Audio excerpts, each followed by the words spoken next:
I brought up Crybaby in my Willy Wonka video and I was so taken back. I didn't know so many people knew about this movie. I mean, like, yo, we never hear anything about this movie, and it's a shame because it's so good. It's so good. Like, wow. I mean, yet another DVD that I toe up. The film stars Johnny Depp, who was just at the beginning of making his mark within the industry, coming on the scene with A Nightmare on Elm Street in 1984. Station KRGR leaving the...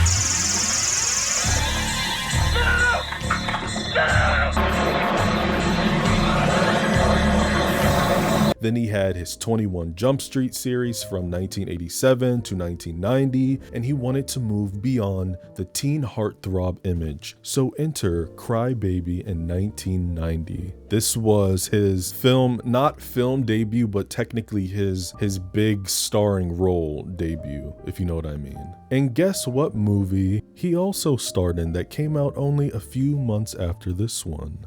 Edward Scissorhands, a classic. John was booked and busy. The film was written and directed by underground queer filmmaker John Waters from Baltimore, Maryland. Still lives there till this day and made all 16 of his films in that city. There are some familiar faces in this feature, I would say, but not out of the industry's machine, more so in the John Waters universe. He has a habit of reusing actors from his earlier projects. And out of his 16 films, I've only seen 5 or 6. I haven't seen a lot. And, Crybaby is, it's one of the more digestible ones. If you know John Waters, then you know the humor is, Kill everyone now. Condone first-degree murder. Advocate cannibalism. Eat shit. Offensive is a heavy understatement. It's an acquired taste. I appreciate the balls of him to make the type of films that he did in the late 60s and early 70s with Divine, specifically Multiple Maniacs, Female Trouble, and of course, Pink Flamingos. Crybaby was John's first major studio film, and he got that $12 million budget based off the success of Hairspray. Oh wait, did I mention that John Waters created Hairspray. Hairspray is another one, the remake, the 2007 one.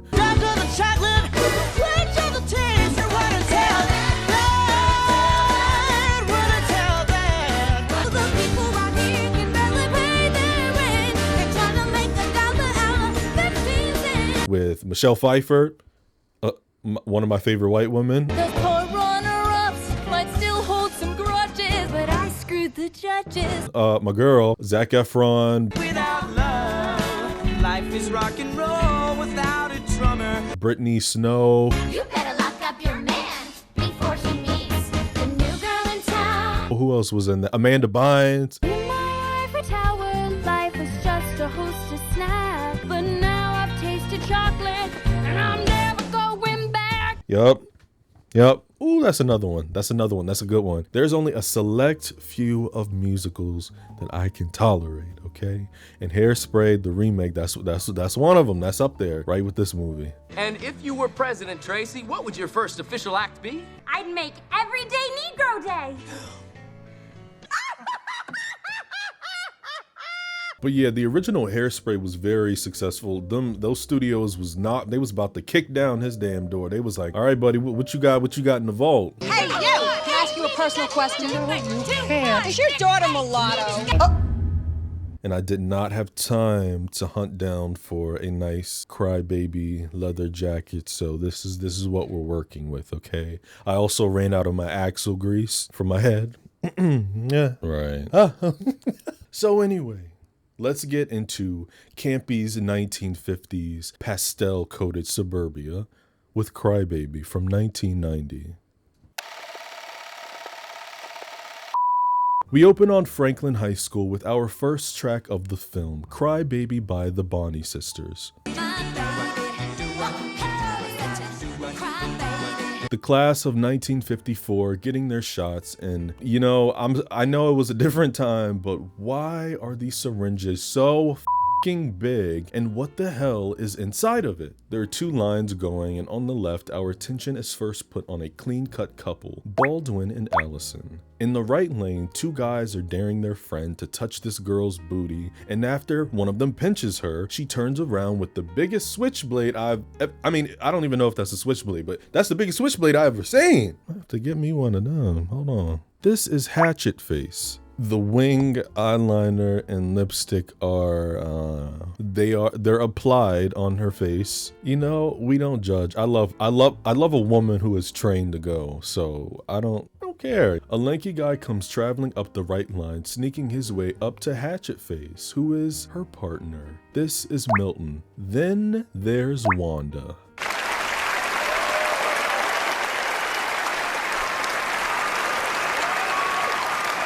My girl. Oh, I'm so excited to talk about this movie. The hairstyle, the face card, the neck scarf. Wanda was the vixen of this film. So there are two lifestyles represented within this entire community. There are squares and then there are drapes. Squares are clean cut, you know, pastels, very 1950s American dream, clean cut, white. Then there's the drapes who are rebels, you know, they I don't do that, but they you know, they smoke, they listen to rock and roll, and you know, it's just vibes. This square girl in front of Wanda gives her a look, and she does like a half buck on her. I live. Milton gets his shot and has his tongue all out like a damn dog, and Allison thinks this is funny. But Baldwin is settling the groundwork that he does not like these weirdos or their lifestyle.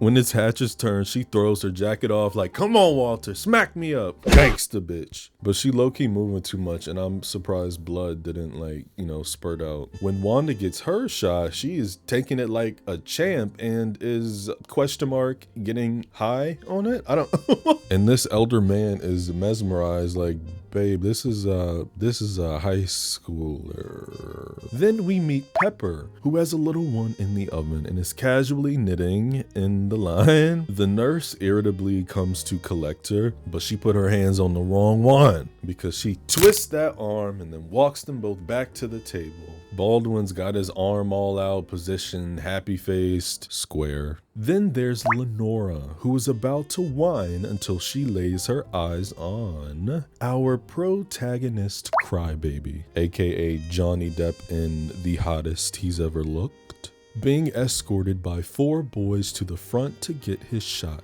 Fun fact, Tom Cruise, Robert Downey Jr., and, wait for it, Jim Carrey were all considered for the role of Crybaby until Johnny was picked after John Waters had bought $30 worth of teen magazines and he kept seeing Johnny on the covers. Jim Carrey, love him, but Jim Carrey, Allison and Crybaby get their shots at the same time, and not a single one of them flinch how everyone else did. Johnny gives his best looks-maxing face, and Allison is trying so hard not to look at him, and then sees a big teardrop fall from his eye. Beautiful shot. Crybaby and his crew come outside and are stopped by Wanda's mother, Miss Woodward. What's so funny about Wanda's parents in this movie is that she will be borderline rude. Like, she is so dismissive to them and they completely don't acknowledge it at all. She'll tell them to like leave her alone and they'll just smile and completely bring up something irrelevant to the initial conversation. It's funny. Lenora is watching the crew, or should I say she's watching Crybaby, as they hang by his car playing rock and roll tunes. Wanda's father pulls up, who is a bus driver, and offers her a ride, giving us more dialogue and showing just how out of touch him and his wife are with their child. Just when Baldwin and Allison come out of the school, Allison locks eyes with Crybaby after he lights a match with his teeth. What the hell? I kind of want to try that. I'm so tired of being good. Then the girl decides to walk up to them. Oh, she's brave. Crybaby puts the match in his mouth and then he starts chewing on it. What the hell? Hi. Why'd she say it like that? He spits out his match and circles around her saying, well, you're a pretty little square. How you feel about hanging with us drapes tonight? Hey, look, Lenora is tight as hell. She runs away huffing. Now, before Allison can respond, her grandmother pulls up and goes, Allison Vernon Williams, get in this car. Baldwin's ass run up like he want to catch this fade from Crybaby, but Allison is like, you need to chill out 2 inches. Then introduces her grandmother to Wade Walker, Crybaby's real name. That's like some fucking Wattpad name. Like, ooh yeah, the bad boy's name was Sebastian Ryder. Wade turns to Miss Vernon Williams saying that he heard she's having a talent show at her charm school. And G-Ma goes on a defense with, I can barely imagine what you would call music. But Crybaby lets her know he can sing pretty good. Well, not good. Haven't you ever heard of the English language? Don't pull a flip out, mama. Yeah, sometimes shook up old ladies get cut.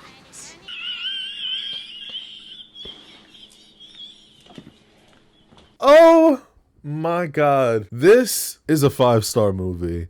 This is a 5-star movie. Allison tells Crybaby, I'd like to hear you sing sometime. And G-Ma warns Wade to stay away from my granddaughter, you common juvenile delinquents. In the Square Mobile, G-Ma is criticizing her granddaughter for talking with drapes, you know, being the most talented and prettiest girl in school. And Baldwin gives his 2 cents. We're squares, Allison. And squares have to stick together. Yeah, Allison. Stick to the stuff you know. Allison is like, drapes are people too. They just look different. Maybe Crybaby can sing something cool, something hip. And where did you learn those vulgar jazz words? Apparently, Allison listens to jukebox records, so I guess that means she's a bad gal. Bad gal. I was about to say bad gal Riri. Bad gal Riri. I'm sorry, like cool and hip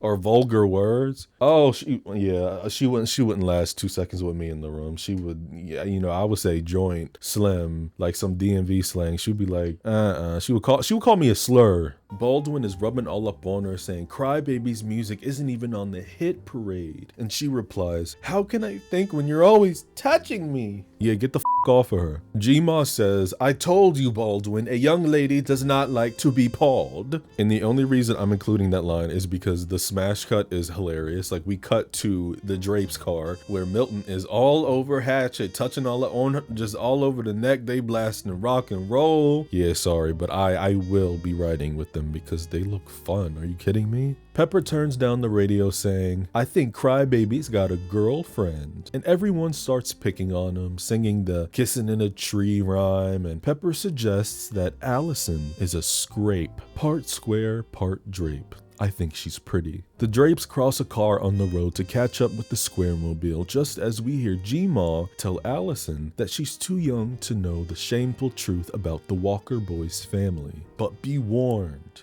evil is in his blood. Crybaby honks his horn, hits the back of her car, and drives up beside them as they start singing G by the Crows. Great song. A car starts heading towards the Drapes, and at the last second, Wade gives Allison a smooch, slams on the gas, and drives off shouting. We arrive to Miss Vernon Williams' talent show, and the first thing this heifer brings up is her frazzled nerves, saying that this afternoon she was attacked by a gang of juvenile delinquents.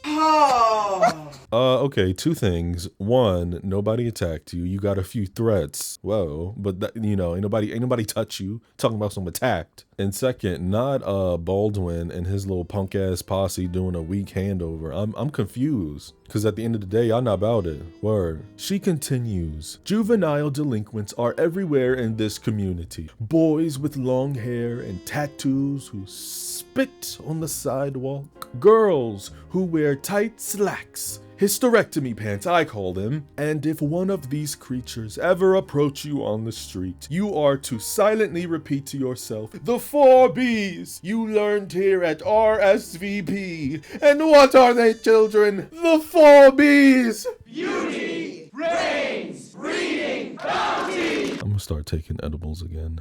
The Drapes pull up to Turkey Point Swim Club. Everyone's hanging out, cigarettes in the lake, and Milton's parents are parked with their Jesus pieces, letting the word out through a megaphone. Then there's the neighborhood pervert Tojo, who is paying teenage girls to pose on top of his pink vehicle. $3 a shot, which in today's money is about $35. No. And when he hollers at Wanda, she tells him to beat it, creep. And I have to bring this up because it blew my mind. This is my first time ever hearing about this when I was like looking at just stuff about the movie. Something crazy I discovered while I was writing the script was that Tracy Lords, who plays Wanda, became infamously known for appearing in a pornographic film as a minor. In one of the interviews about the movie, she apparently recalled about how the entire cast rallied together to make her feel welcomed and safe. FBI agents visited the set of the movie to issue Lords a subpoena, which is a legal document commanding a person to appear in court to testify in regards to her having acted in pornography when she was only 16 years old. While the agents tried to track down Lords, John Waters and other members of the cast and crew would hide her because the 22-year-old was so terrified about the entire ordeal. Milton's parents see Hatchet and his mother calls her a devil woman before his father says, "Imagine our only child and he carries illegal weapons, drives fast cars, and wears clothes obviously designed by homosexuals. But he knows better because Jesus is still in his heart." Lenora's thirsty ass gets Crybaby's initials slapped on her leg to make it look like she got a tan, except his initials.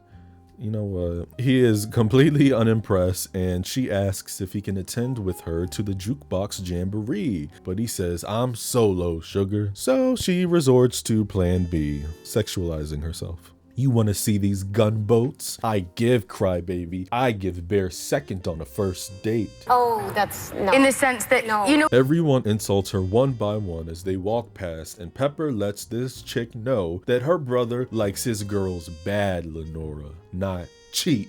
Baldwin and his bimbos, the middle one looking like Jerry Trainer, sing "Life Could Be a Dream" by the Chords. Life could be a dream if I could take you up in paradise up above.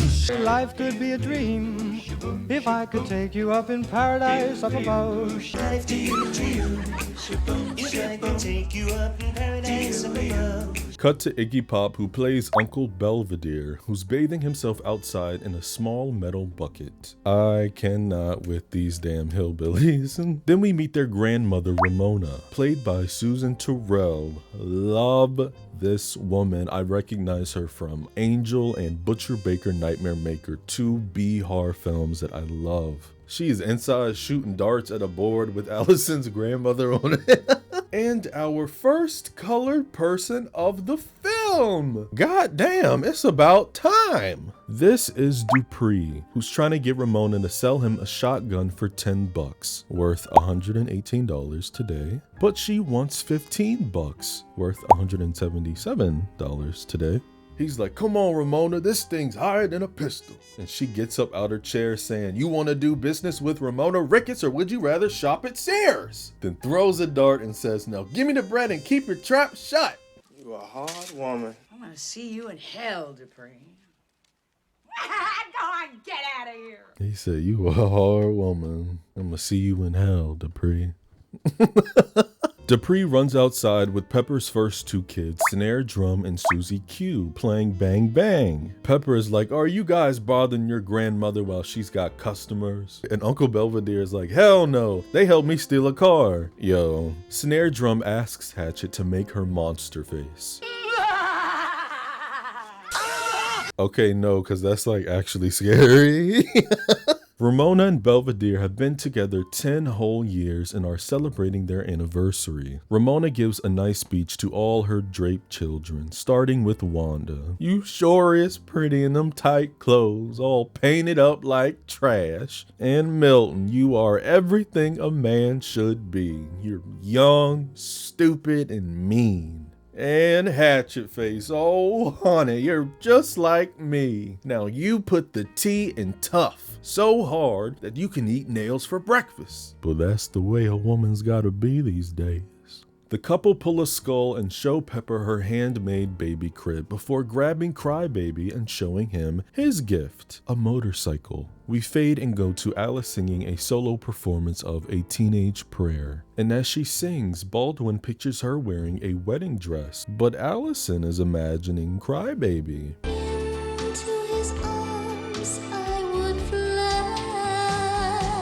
Into his arms I will fly. Girl. Did I do it right? What do they call that when you sing, when you like do that with your vibrato? Yeah. I know the singers be like, you shouldn't be like, yeah. But instead you should be like, yeah. Because I guess it's healthier for your voice or something. I don't know. Somebody comment. If you studied music or you sing, like, tell me about that because I want to know about that. Both Johnny and Amy did not do their singing for all the songs that they perform. Instead, James Entveld and Rachel Sweet took the lead respectively. And both of those performers have incredible voices. Incredible voices. Definitely one of the highlights of the movie. Crybaby pulls up to the talent show with this new bike and everybody can sense the drape through the drapes. G-Ma looks out the window at the right time as Wade is fixing his junk. Then Wade locks eyes with Allison and can't help but drop a few tears because, you know, she's just so beautiful. He apologizes about this afternoon to Miss Vernon Williams and asks if Allison is home because he's singing tonight and thought she'd like to hear him. Baldwin then swoops out the cut, snatching Miss Vernon's drink and throws it in Wade's eyes, punching him in the gut. And Allison is pissed. How dare you hit him? You don't own me, Baldwin. I have the right to hear him sing. Then BAM! Crybaby knocks Baldy in the jaw, then puts his hand down and says, come on. And Allie runs off with him. At the jukebox jamboree, everybody is slow dancing. A woman is dancing with her partner who is disabled. Love the representation. And what's playing in the background is definitely one of my favorite songs on this entire soundtrack, even though it doesn't have its own number. They make it seem like somebody is singing on stage, but it's actually the original song playing. It's called I'm So Young by The Students.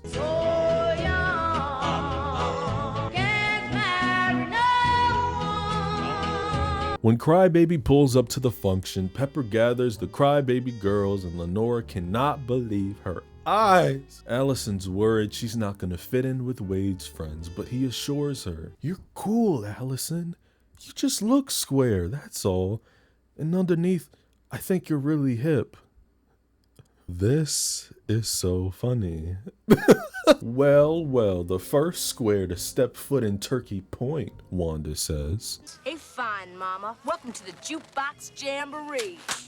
Wade introduces the Crybaby girls. Wanda says, dig it, babe, you need a new look. Hatchetface says, don't you got tits? Stick 'em out for God's sake. And Pepper tells Allison, first thing a Crybaby girl learns is, our bazooms are our weapons. Our bazooms are our weapons. They suggest giving Allison a bad girl beauty makeover, and Allison consents. I think I got what it takes. Whoa! You got it, Allison. You got it raw. You got it, Allison. You got it raw. It's performance time and Ramona Ricketts comes out to introduce the Crybaby combo to perform one of the best songs in the entire film, King Crybaby. I mean, what can I say? It should have been #1 on the Billboard Hot 100. Grant, all that. Grammys, Tonys, Oscar. Yeah, I want all that. Milton on the cello, Hatchet on the sax, Pepper on the drums, and Wanda on the triangle. Wade finally comes out with his bass as the big star, along with a new version of Allison Transformed.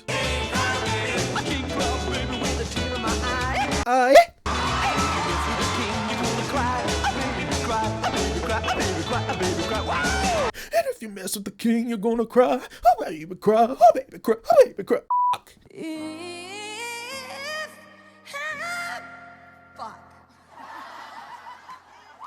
I don't know what to do. Oh, baby, cry. Oh, baby.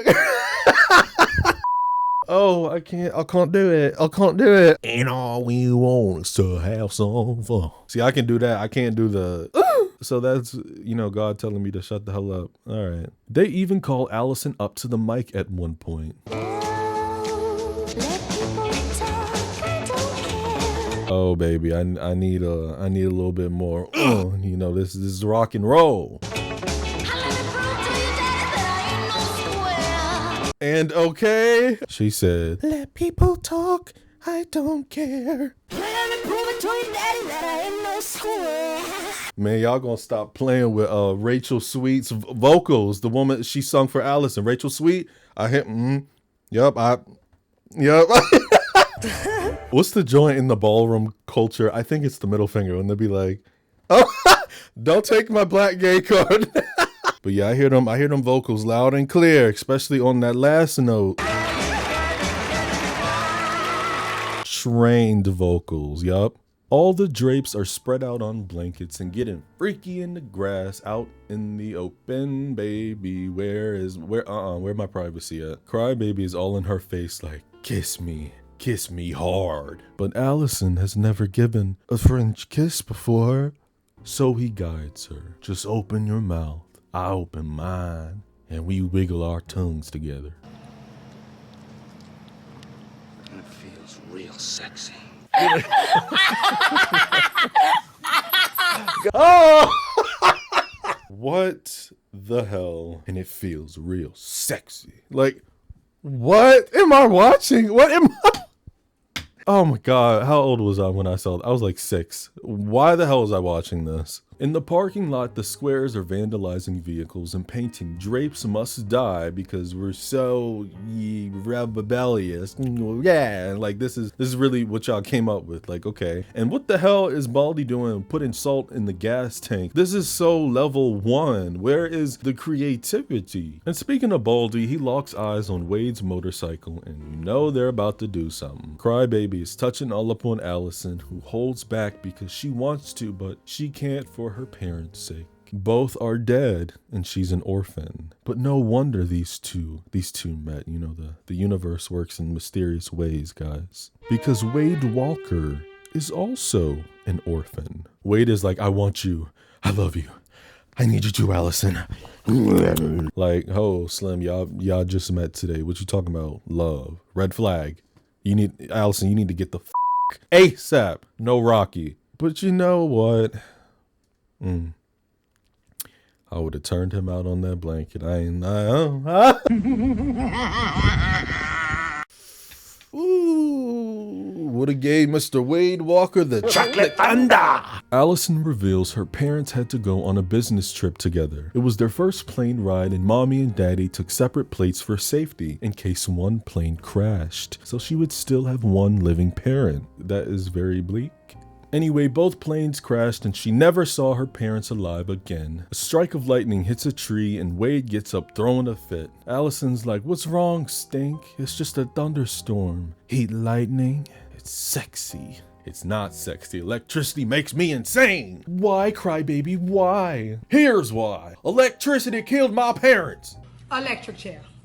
See, now I'm turned off because why do you have an electric chair tattooed on your chest? His parents died in the electric chair and his father was the alphabet bomber. Bombs exploded all in alphabetical order. Airport, barbershop, car wash, drugstore. And Wade used to lay in his cradle and hear his pop scream in his sleep. A, B, C, D, E, F, G. His mother tried to stop him and her ass couldn't even spell, so they fried her too. But Crybaby will pay them all back. And that's why every day he's got to do something rotten for his parents' sake. And he'll cry for what he has to do. One single salty tear is all they'll ever suck out of this Crybaby. Allison responds by sticking her tongue out and licking his tear away. Meanwhile, the squares light Wade's new bike on fire and push it down a hill. Pepper is the first to notice and does a mating call for him to hear. Side note, not her man giving face card right now. All the pastel pasty frat bros come running down the hill like a bunch of hooligans, and everybody starts scrapping. Word, as the hillbilly music starts playing, it's a little silly. Crybaby gets some licks in and unintentionally, out of rage, pushes Lenore down in the mud when she ran straight at him. Allison is a good girl though. She holds her hand out to help as Lenore sits up saying, "I'm going to have his baby." Not this. Baldwin is on the ground screaming for Allison, lying right out of his thin little lips. "They beat me, all because I love you." Wanda is being manhandled till she breaks free and stabs the guy in the chest with her pointy bosoms. Period. A lady cop is choking Pepper with a baton. Oh my god, can't you see she's pregnant? Then baby daddy comes out the cut and whams the cop. This is a mess. Crybaby gets his motorcycle going and rolls up to Allison, telling her, "Get on." And she does, cause she know who the 5-star nigga is. But womp womp, 12 rolls up on him. Well, everyone is taken into custody. Drapes are chanting out protests. I'm not gonna comment, on my colored folk being put on these barbed wire infrastructures like they're animals. I hate it here. Meanwhile, all the white people get a truck, but anyways. Oh, and let me not forget to mention that the squares get special care and treatment. Oh, Crybaby is apologizing to Allison, saying, "I didn't mean for you to get locked up and well, you're the coolest date I've ever had." Yeah, cool date that you told her you loved her on. How many hoes did you tell you love them, Wade? I mean, all niggas do is lie. Right. Allison brings up Lenore, asking why he didn't tell her he already had a lady friend. But Crybaby says Lenore ain't nothing to him. He put it on his daddy's grave. I'm burning inside to touch you, baby.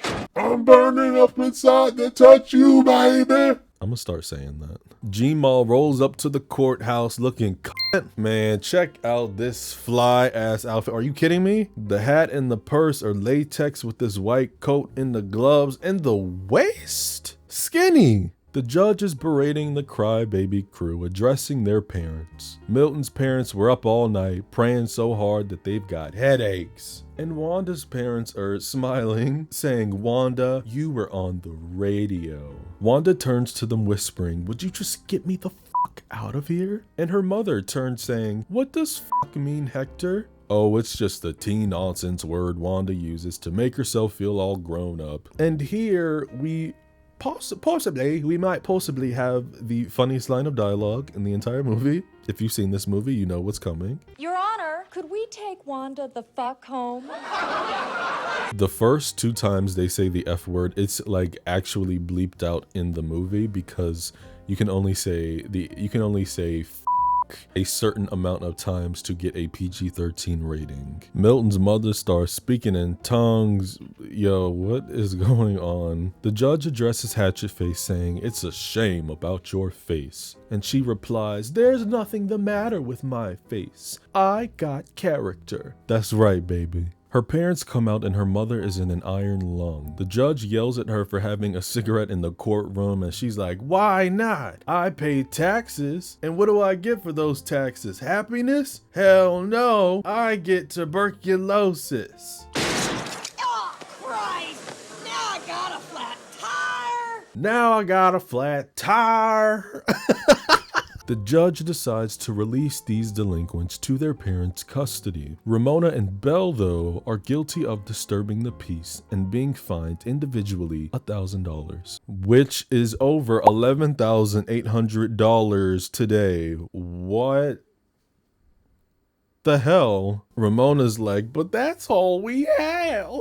Then Snare Drum shoots a dart at the judge and he orders the cops to handcuff the brats. He tells Pepper he's putting her kids in the custody of the Chatterbox orphanage until they are adopted by God-fearing parents who at least will give them Christian names. Then the evil Miss Tadlock takes them away. And finally, he addresses Wade Walker. Still looking fly, still looking sexy, right? I kind of prefer this hair. The judge releases Allison this one time because Miss Vernon Williams is a fine and beautiful woman. Yikes. You working, not you trying to shoot your shot. Don't make me call HR. But not Crybaby Walker. The only place he's going to sing is in jail. He's guilty of rampant juvenile delinquency and is hereby sentenced to the Maryland Training School for Boys until his 21st birthday. I'll get out, sugar. I'll get out. It's the last thing I do, I swear. See, this is what happens when you date a thug. Lenore's sneaky ass comes around the corner saying, "Boy, do I have a story for you," as Crybaby is being pulled in the jailhouse, but he's stopped by some reporters. One asks, "How does it feel to be a juvenile delinquent?" "It feels good, man. I've never been so happy in my whole life," he answers. Lenore swoops out the cut to catch some paparazzi pics and he starts hollering, "Lenore, you filthy hag! I wouldn't let you shine my boots. Allison's my girl. ALLISON, fellas." The reporters put the mic on Lenore asking when he proposed and she says, "Just last night. You see, I'm pregnant with his child. Crybaby is an orphan and he wants his baby to have a real family, for the family that he himself never had." Delusional and sick. The jail cell is so chaotic. The boys are all rowdy and tussling until the cops come in, and the main one is played by one of the best actors to ever live, Willem Dafoe. I don't know if I've said it before. Top three favorite actors of all time. It's Betty Bye time. That was improvised. He tells Crybaby he's getting a haircut the next day. A wiffle. God bless Dwight Eisenhower. I had no idea what the hell that was until I looked it up, and it's just a buzz cut. It's just a different name for, you know, shaving close military type of cut going on, and they call it a wiffle in like certain states. I think Massachusetts is one of them. Allison is in her bedroom crying it up, collecting her tears in a jar. I've always wanted to try this. Then we move into our next song, a fantastic ballad.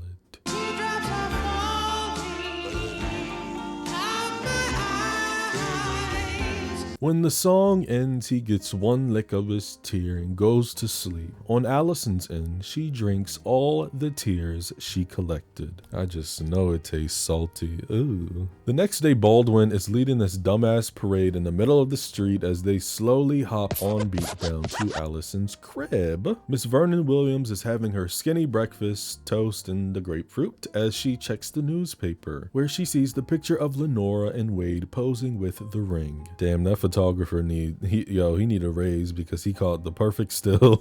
Upstairs, Allison is listening to the radio and hears everything the reporters caught the previous night. And of course, she hears Wade saying how he's happy, never been so happy in my entire life. Blah, blah. The media doing what they do best and mixing up words for the press. And as the audio of the interview plays, there is a cloud visual effect as Allison changes out of her bad girl persona and goes back into her square attire. The reporters follow Baldwin in the parade all the way to Allison's house, and live and on record, he asks Allison to sing with him. Cut to the jailhouse where Crybaby is on car plate duty, wasting hundreds of plates, printing out Allison's name. I love that. Dupree collects him to hear the radio where Baldwin is saying how the first theme park in the state of Maryland is coming to town, and they're performing. Allison says she's proud to perform with him and tells Crybaby Walker, "I hope you're happy with Lenora, and I think you're a liar and a cad, and I spit on your tears, bitch."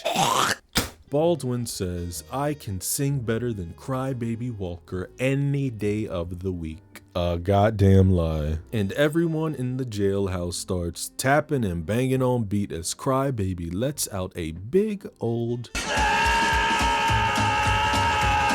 But wow, what a great song. I say this about, I've said this about every song that comes on, but this entire soundtrack is fire. The dance number, the blocking, I can't help it. But I can't live if I can't ride. But I can't live if I can't ride. I want a baby by my side. want my baby by my side. At the end of the song, he jumps into his brother's arms just as the cop handcuffs him. Wanda has bags packed, stepping out her bedroom and sees a young girl sitting with her parents. This is Inga from Sweden, an exchange student who will be staying with them for a while. Hey look, and Wanda is like, girl please, I'm blowing this joint. I love that phrase. I still say that to this day. I'm blowing this joint.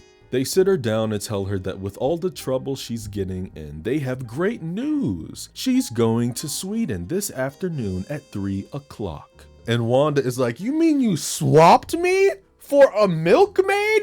So she like, oh, y'all got me up in here, and then she dip out, as she should. She puts her thumb out hitchhiking, and guess who stops to pick her up? Fucking Tojo. She's like, oh, it's you. Look, you ever hear something called a theme park? And he like, yeah, that's the joint up the road. Well, that's where I'm going, stallion. Well, hop on in. I will never forget the deleted scene, and I found it too, and I'm gonna play some of it. I don't know how much I can play because of copy. I'm pretty sure they copyright deleted scenes, but there's a deleted scene where in this car, like the scene it wasn't supposed to end here. Did you ever think about doing any figure modeling? You could make some real easy scratch posing for pictures. No thanks, pervert. Why don't you just let me out right here? I said stop. Like he was supposed to go in a completely different direction. He kidnaps her basically. There's no door handles. Help! Call my parents! How about my place, Sex Bob? Tojo's in the mood for a party! There's a bunch of male and female models in the basement, Lenora included, and at the last second, he's like, okay, now everybody strip. What? Two guys hold Wanda and she's freaking out saying, you know, I'm a virgin. I don't know anything about this. Hey, look, I'm all talk and no action. I've never really done it. I swear I'm a virgin. Oh, come on, girl. We better. No. Come on, I'm warning you. I'm gonna show these pictures to your parents! No, you won't, Smut King. It's very dark and like actually kind of frightening. I'm kind of glad John cut it out of the film because it feels out of place. Not out of place for him, like his films do subjects like that, like very, you know, anything that is taboo that you can ever think about, John has put in his older films before, the ones with Divine, and he makes jokes out of stuff like that, which is, you know, I said it's acquired taste. But just the fact that this like somewhat correlates with Tracy Lords and what she went through, I don't know, it's crazy. It's crazy. Crybaby is in the hole with Dupree getting a lonely teardrop tattoo for Allison before a guard comes in running his mouth and tells him he's next for a haircut. Dupree realizes the plate on the ground moves and Wade goes underground. Hatchetface and Milton are roaming the grounds of the jail on the hunt to break their homie free. Hashtag free Crybaby. And they find a helicopter. In mid-air, Hatchet swaps seats with Milton, landing the helicopter, dropping in the jail yard, yelling, "This is a jailbreak!" And the po-po start busting caps. Crybaby even sees them and starts yelling, but he's too far away. They get inside the jail where a bunch of men are directing them, saying, "Crybaby is this way, no that way." And they end up in a movie theater where they're watching what I believe to be Creature from the Black Lagoon.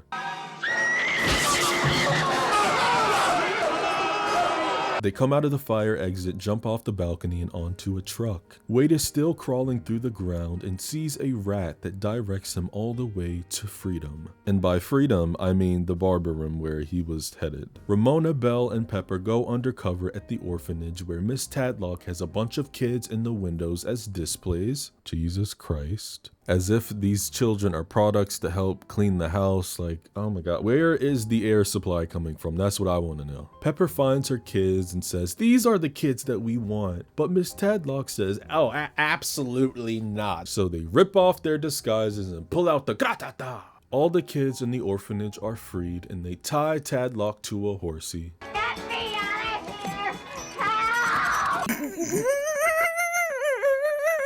At the theme park, Baldwin is singing Sandman with the boys and Allison, who is getting more and more irritated. All the Drapes show up to the party. Belle finds a bunny costume and some ropes, swooping down, collecting Allison, and they tell her the decision is hers. She sung with the Squares, now sing with the Drapes. I guess G-Ma is Team Drape now for some reason. Maybe it's the cross pin that Ramona gave her. We'll get married and live in suburbia. I love you, Allison. Bye. Lenore grabs a little girl's baby and is like, I had my baby. Isn't he cute? I'm a square now. Wave to Allison. You may be a square, Lenora, but you're still a tramp. G-Ma then tells Allison to pick the man who loves her the most. And we segue into, you know what? I take my statement back. I said King Crybaby is probably the best song. No, this is the best performed song in the movie. Allison is in a red dress, hair down, barefoot on the whip, singing Please Mr. Jailer by Winona Carr.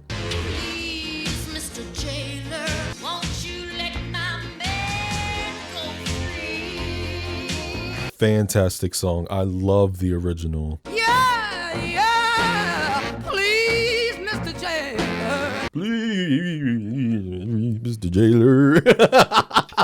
In the barber, all the boys are singing along as they're all in line to get the big chop. Please, Mr. Jailer, don't you make no life out of me. Please, Mr. Jailer, won't you let my... All the women and all the men line up on opposite sides of the telephone. The song is still going. Oh, this is how you do it. This is how you do it. This is so good. It's so, go look this scene up on YouTube.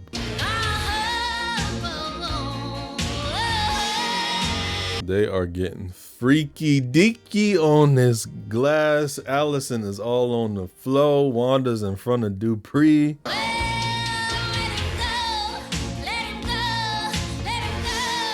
Let him go, let him go, let him go. Come on, bitch, give it. At the end, all the men bang the glass with their telephones and break free. Crybaby is officially rehabilitated and given $3.50, or $41 worth today. Why did we randomly get him $41? Along with a pair of fresh, clean underwear. The Drapes are hooting and hollering and the Squares are booing as they hating ass. Baldwin tells Wade he's lower than his dead father. Oh, and guess who pulled the switch on that jerk? His grandpappy, that's who. Every Christmas since, he's gathered everyone around and retells the story of the day he electrocuted his daddy, and they just laugh. And you call yourselves Christians. Let me punch his ugly face. Look, I told y'all, Hatchet Face is trained to go. Crybaby tells Baldwin they should play chicken since he's got so much mouth, and both of them should get on top of the car. Tonight's game of chicken is dedicated to my daddy, Crybaby says, and he would like to sing something in his memory. Something hillbilly, something colored. High School Hellcat starts playing and Pepper is having contractions. G-Ma is telling Baldwin to stop this madness, but he says, Miss Vernon Williams, you were born a square and you're gonna die a square. Then they throw her in the car like, oh my god. Allison is where she belongs on the stage giving it, and Wanda, Milton, and Hatchet are swinging drag race flags. I'm still confused why they put Pepper in this damn car. Is it just me? Like, they could have crashed. Both cars take off, and during the bridge, Pepper pushes out her child. There's no blood on the baby, but who cares? You know, we're having fun. Her baby daddy holds up a sign that says, marry me, and she says yes. G-Ma is hanging out the window screaming, help me! Just as Dupree and Allison get on a bike and take off. The car is closer and closer, and at the last second, Baldy yells to turn the wheel because he's a p***, and they crash. Now what if G-Ma would have died? Then what? Dupree hits a bump and we get close-ups of every character in the film as a single teardrop comes down their eyes and Allison lands in Crybaby's arms. I love the still that we end on, along with this vibrant green font.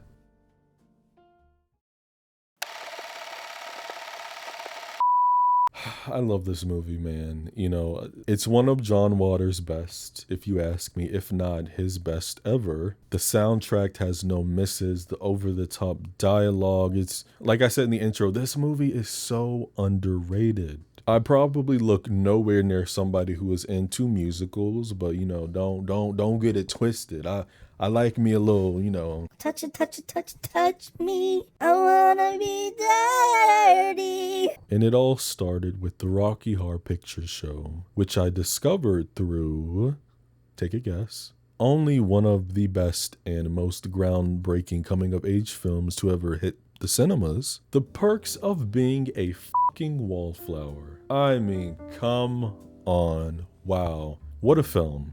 What a film. What a cultural reset, actually. What a moment. The influence that that film and that book had on an entire generation will never be topped. But as for Cry Baby, the tongue-in-cheek, campy, chaotic teen, you know, radio rebel film, it holds a special place in my heart. The light commentary that reminds us the lines between good and bad are drawn by people who don't want us to step out of place. And it's ridiculous. It kind of makes you think, is rebellion what you fight against or what you fight for? Square or drape, everybody needs to find their own rhythm and listen to their heart. That was so corny, I'm sorry. But hey, look, no video essay, you know, ending take this time, because this does not call for it. This film doesn't need to be dissected. Like, we're having fun here, okay? This movie's fun. And if you can't watch a movie and have fun, I don't know what to tell you. If you enjoyed this video, share it with your friends. I would appreciate it. It helps me out a lot. And if you haven't already, subscribe. I would love to have you. And turn on the bell notifications so you don't miss what's next. Until next time, my squares and drapes, take care of your mind, take care of your body, and take care of your spirit.